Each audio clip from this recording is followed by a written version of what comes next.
When the world folded me into a pizza box, I learned how invisible a man could be. At 50, I delivered pepperoni to neighborhoods I once owned. My wife had married my billionaire boss, took the house, the kids' future, and my old life with her vows. I wore a uniform now.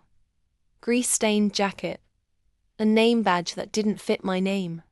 Then the knock came. A stranger in a faded trench coat paid with cash, tipped like he'd just won an argument with fate, and asked me to wait in his car. He smelled like tobacco and winter libraries. "You ever heard of Victor Harley?"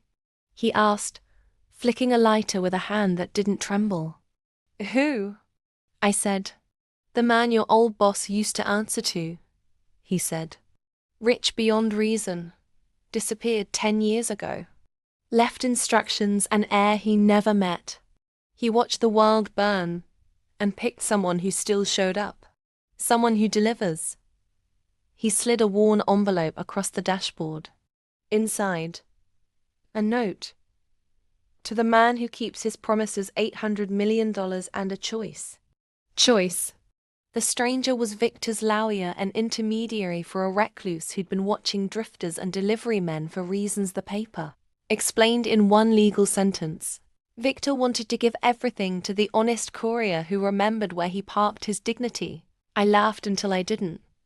Money doesn't make you whole, but it makes instruments. The first move was obvious. I bought back the house, the one my wife had taken with a smile, and rehoused the employees my boss had fired. I invested in the delivery guys who'd once nodded at my uniform.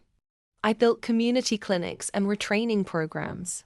Revenge isn't always a headline. It's architecture. With quiet funds and legal teams, I dug into my ex-boss's empire. What started as audits turned into indictments. Shell companies, embezzlement, offshore accounts. Then I exposed them to the authorities. My ex-wife and her new husband lost control of the empire. Not destroyed, but rebalanced. My wife left town with a lawyer. My ex-boss was sentenced and released to a quieter life delivering pies on my payroll. Anonymous under a cap, forced to learn the humor of being invisible. On my 50th birthday this time, I stood at the back of a bustling kitchen, flour on my hands, a dozen new employees laughing, and a man who used to own my life carrying a stack of boxes into the van. He looked over, saw me, and for the first time he understood the weight of what he'd taken. I didn't explode him. I rebuilt him into the thing he used to laugh at. Ordinary people running an honest business. That's the sweetest revenge I could think of, making the world kinder by refusing to be bitter. If you love come-ups that are equal parts grit and grace, hit subscribe. I tell the stories that prove.